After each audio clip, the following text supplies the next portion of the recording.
우리는 계속 지금 마가복음을 함께 하고 있습니다. 지난달부터 주님의 마지막 일주일 여정을 함께 하고 있습니다. 우리 지난 주일은 종교개혁 기념주일로 연합예배를 드려서 마가복음을 한 주 쉬어서 아마 앞에 내용을 조금 잊으셨을 것 같은데, 우리는 앞서서 서기관을 삼가라 하신 주님의 말씀을 함께 살펴보았습니다.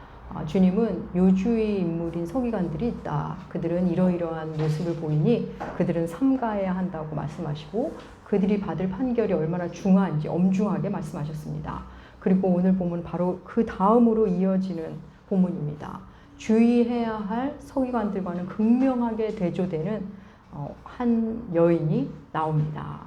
바로 두 렙돈을 헌금하는 과부 이야기입니다.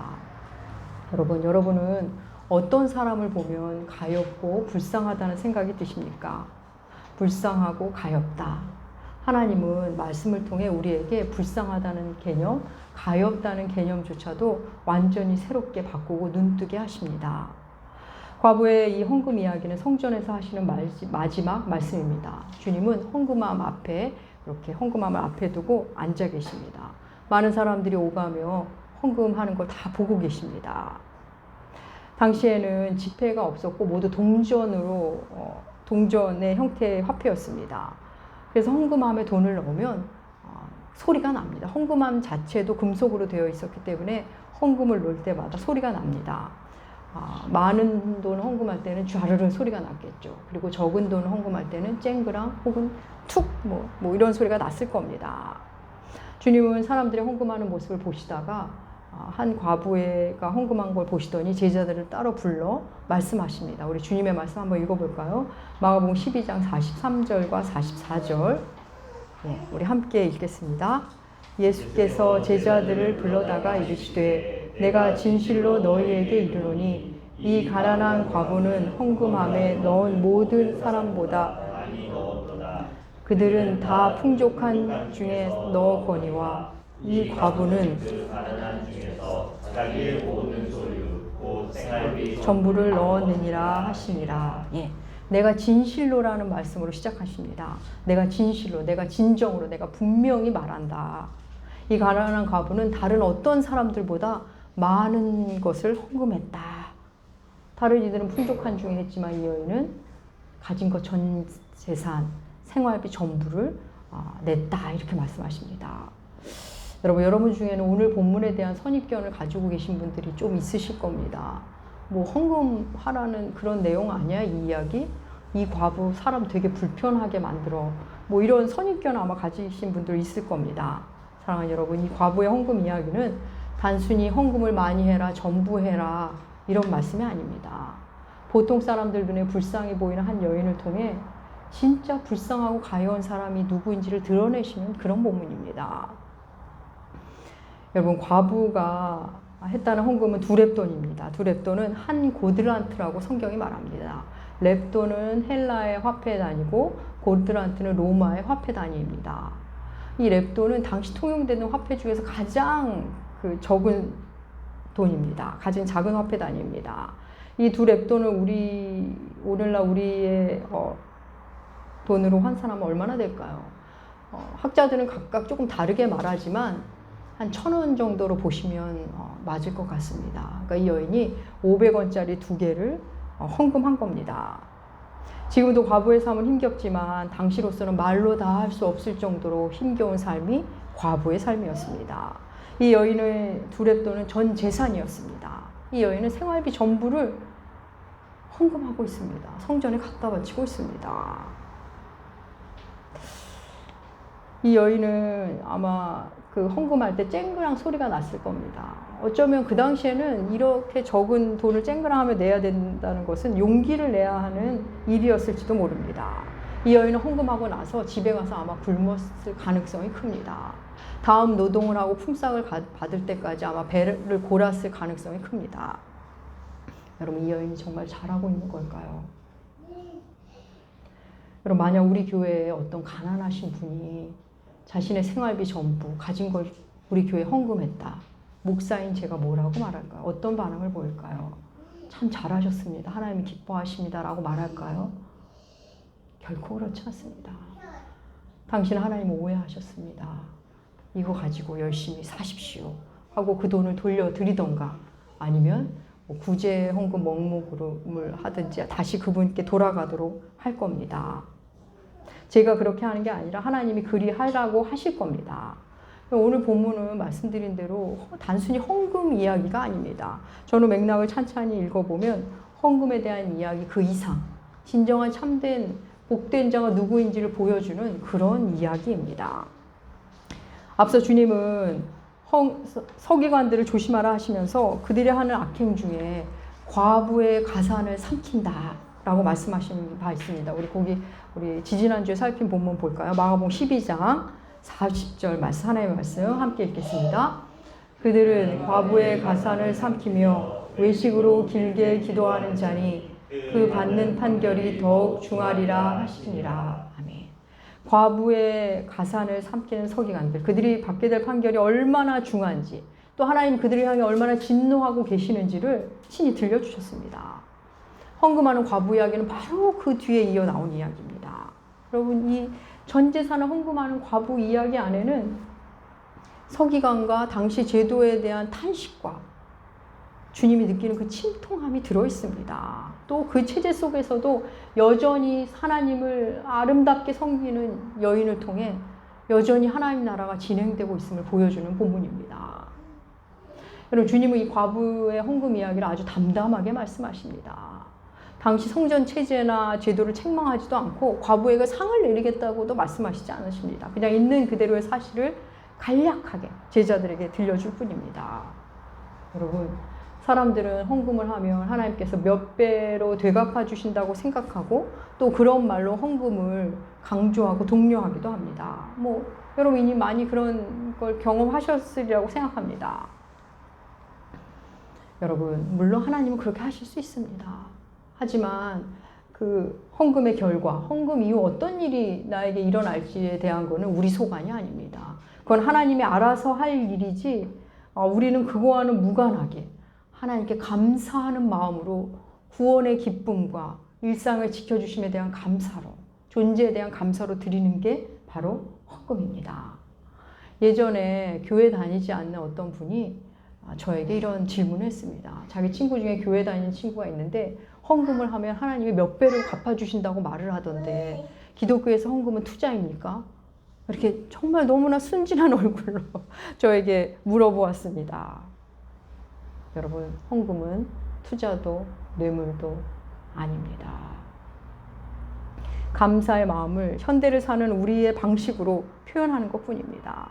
헌금은 하나님께 감사를 드리는 최전선의 표현이기 때문에 최초의 표현인 동시에 어쩌면 마지막 표현일 수도 있는 것이기 때문에 강조할 수는 있습니다. 하지만 헌금은 강요될 수는 없습니다. 강요받은 헌금은 이미 헌금이 아닙니다.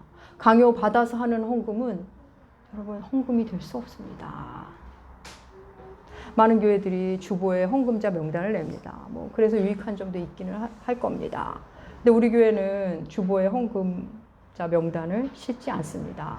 만약에 주보에 헌금자 명단을 내면 분명히 헌금이 늘어날 겁니다. 여러분, 그래서 주보에 싣지 않는 겁니다. 명단이 나오기 때문에 사람들의 시선을 의식해서 드리는 헌금, 그게 헌금 맞습니까? 그게 하나님께 드리는 헌금이 될까요?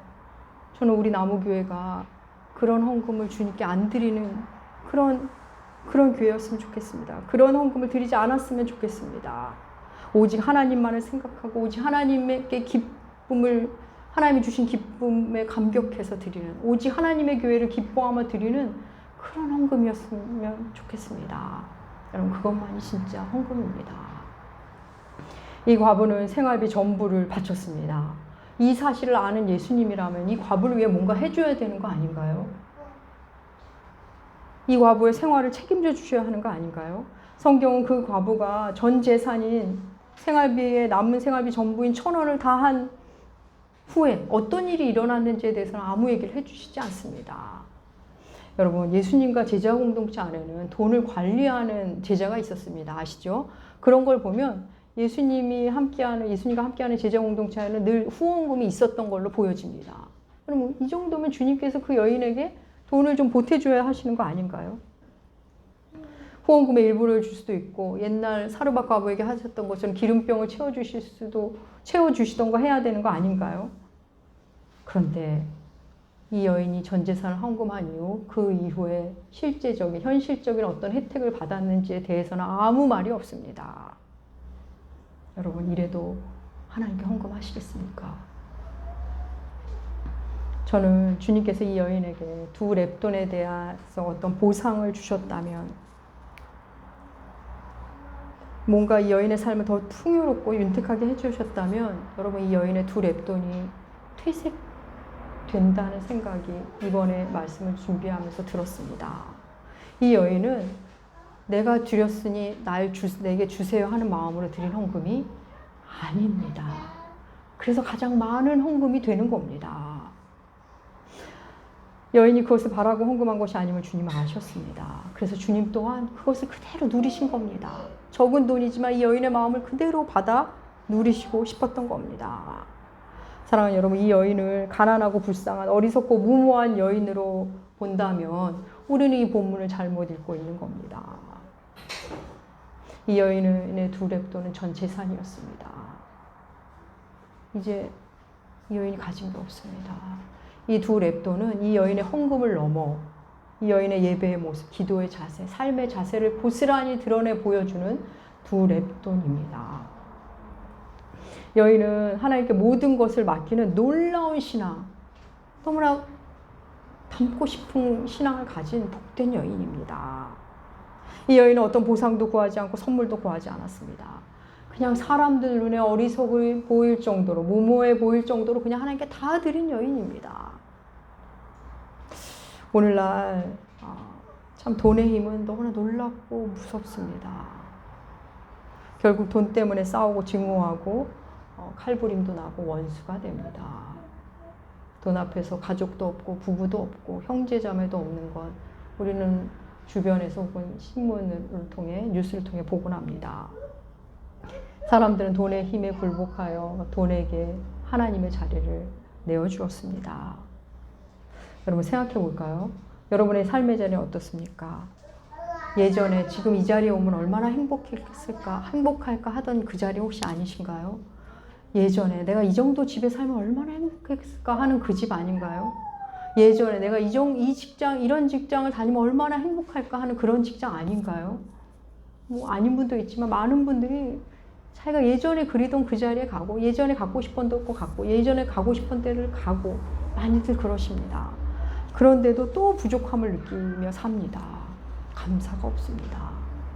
거기에 헌금이라도 조금 하고 나면 약간의 섬김이라도 하고 나면 그것을 하나님께 들이대며 내가 이렇게까지 했는데 지금 왜 내게 이러시냐고 하나님께 따지면서 받은 은혜를 다 까먹고 있습니다.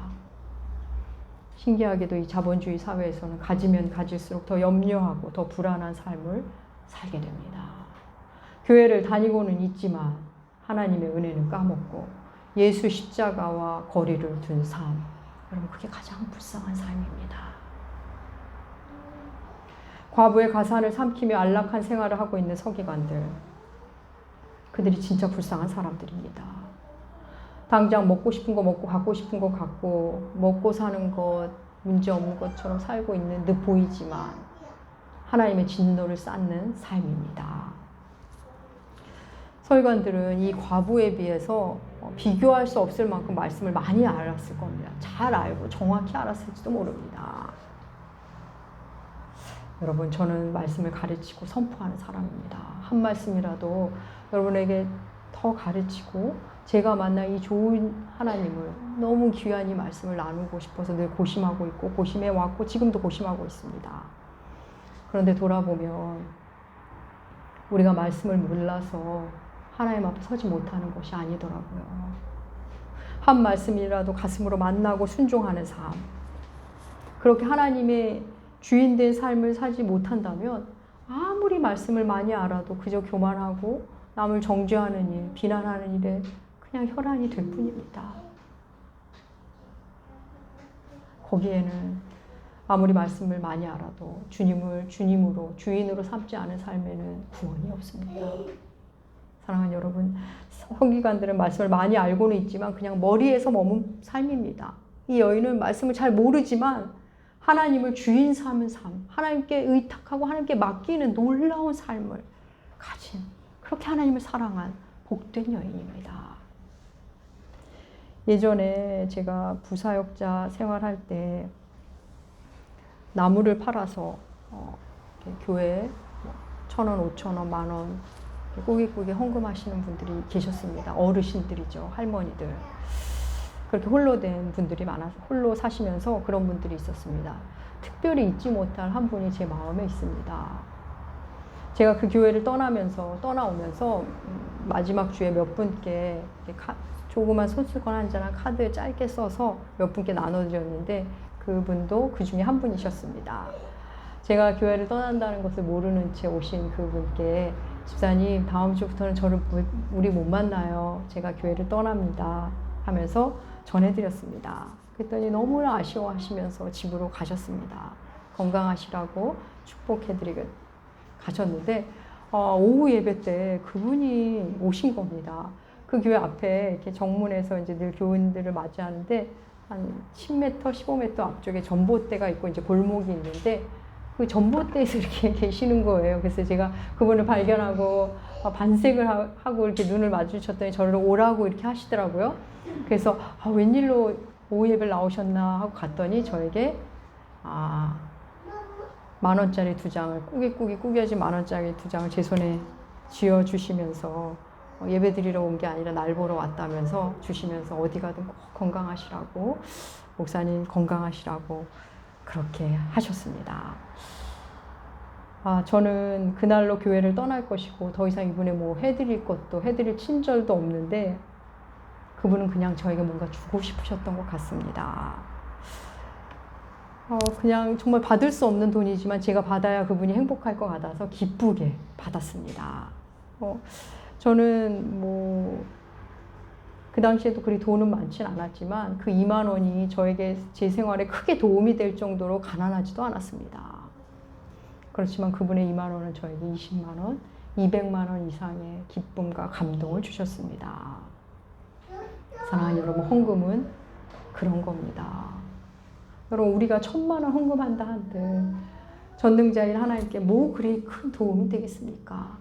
우리가 뭐 전심으로 예배 드린다고 한들 하나님께 뭐 그렇게 도움이 되겠습니까? 우리 삶을 전부를 드린다고 한들 주님께 뭐 얼마나 도움이 될까요?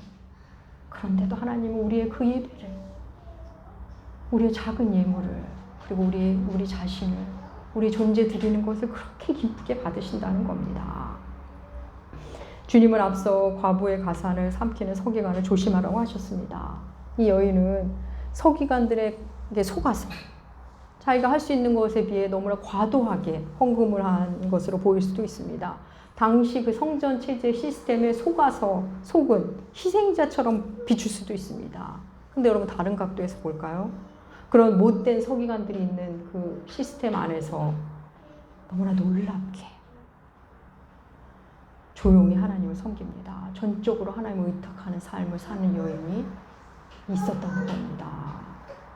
사랑하는 여러분, 우리는 썩은 체제, 엉터리 이론들 당연히 부셔야 합니다. 따르면 안 됩니다. 우리가 할 수 있는 일이 있다면 어서 바꾸고 개혁하고 고쳐나가야 합니다. 그런데 우리가 그 체제 안에서 절대 손해보지 않으려고 꾀를 부리다가 하나님과 멀어지기도 한다는 거 여러분 아십니까? 오늘날 소위 진보적 신자라는 분들이 SNS에서 서로 막 격려하며 말합니다. 교회 헌금하지 마라. 주일 예배 안 드려도 되는 거야. 썩어 빠진 대한민국 기독교에 일조하지 마라. 서로 독려하며 말합니다. 사랑하는 여러분, 두 렙돈을 헌금한 이 여인이 헌금하지 않아도 뭐라 할 사람은 아무도 없습니다. 더욱이 썩은 서기관들의 가르침과 그들의 권력 하에서 안 하는 게 오히려 저항처럼 비출 수도 있습니다. 그런데 우리 주님은 이 여인의 두 렙돈이 가장 많은 헌금이라고 얘기해 주셨습니다. 그 지저분한 체제 속에서도 하나님을 향한 여인의 사랑을 막지 못한 겁니다. 사랑하는 여러분, 체제와 제도를 비난하느라고 하나님과 멀어진 사람이 여러분 너무 많습니다. 생각보다 많습니다. 다시 말씀드립니다. 잘못된 건 고치고 수정하고 부셔 나가야 되는 거 맞습니다. 하지만 그럼에도 뭔가 옳은 듯한 이론에 빠져서 말씀과는 거리가 있는 그 얄팍한 교리에 빠져서 개혁적인 언어에 속아서 내 삶이 엉망이 되고 나의 영이 죽어가는 것을 모른다면 그처럼 어리석은 것이 없습니다. 여러분, 오늘 본문은 주께서 헌금함에 앉아 사람들이 헌금하는 것을 보시는 것으로 시작합니다. 주님은 사람들이 어떻게 헌금하는가를 보십니다. 여기서 보다라는 동사는 헬라어의 시제 중에 미완료형을 씁니다. 여러분이 자세히 모르셔도 되긴 하는데 미완료형이라는 것은 끝나지 않았다는, 계속되고 있다는 겁니다. 주님이 보고 계신다? 지금도 보고 계신다고 우리가 해석을 해도 충분히 좋은 겁니다. 주님은 우리의 헌금을 감시하고 본다는 의미가 아닙니다. 물질 생활로 대표되는 우리의 삶을 보고 계신다는 의미입니다. 여러분, 바쁘게 돌아가는 이 자본주의 사회에서 돈과 시간을 어디에 쓰는가를 보면 우리 삶의 우선순위를, 우리 삶의 중요도를 너무나 정확히 진단할 수 있습니다. 여러분이 내가 뭘 중요하게 여기는지 모르겠어 이런 생각이 드신다면 여러분이 돈을 어디다 가장 많이 쓰는지를 보면 정확하게 나옵니다. 마음이 있는 곳에 물질이 가게 되고 물질이 쓰는 곳에 내 마음이 가기 때문입니다. 내가 먹는데 돈을 많이 쓴다. 먹는 게 중요한 사람입니다. 옷을 사는데 돈을 많이 쓴다. 옷이 가장 중요한 사람입니다. 또 누가 나한테 중요한 사람인가를 아는 것도 마찬가지입니다. 누구에게 돈을 쓸 때 아깝고 아깝지 않은가를 보면 내가 그 사람을 얼마나 중요하게 여기는지가 금방 판명됩니다. 어떤 사람은 커피값 내는 것도 아까운 사람이 있는가 하면 몇백만 원을 그냥 줘도 아깝지 않은 사람이 있습니다. 시간도 그렇습니다. 시간은 곧 생명이기 때문에 시간을 어디와 누구와 함께 쓰느냐에 따라 내가 무엇을 중요하게 여기고 내 생명을 어디에 갖다 바치는지가 드러납니다. 그래서 사랑에 빠지면 늘 같이 있고 싶은 거, 내 생명을 나누고 싶은 겁니다. TV 보는데 시간을 많이 쓰는 사람 자신의 생명을 TV에게 주고 있는 겁니다. 사랑하는 여러분, 사람들은 자기만의 행복한 낭비가 있습니다. 사랑하는 사람을 위해 좋아하는 일에 에너지와 시간과 돈을 쓸 때 우리는 행복하게 낭비합니다. 나쁜 일이 아니라 행복한 낭비를 우리는 그렇게 하고 있습니다. 그런데 여러분, 하나님께는 어떻습니까? 아까운 듯 인색하게 겨우겨우 빠듯하게 드리는 시간, 억지로 드리는 예배, 투자하듯 거래하듯 드리는 헌금, 주님은 그 모든 걸 보고 계십니다. 그러면서 기뻐하시기도 하고 서운해하시기도 하고 속상해하시기도 하고 마음 아파하기도 하십니다.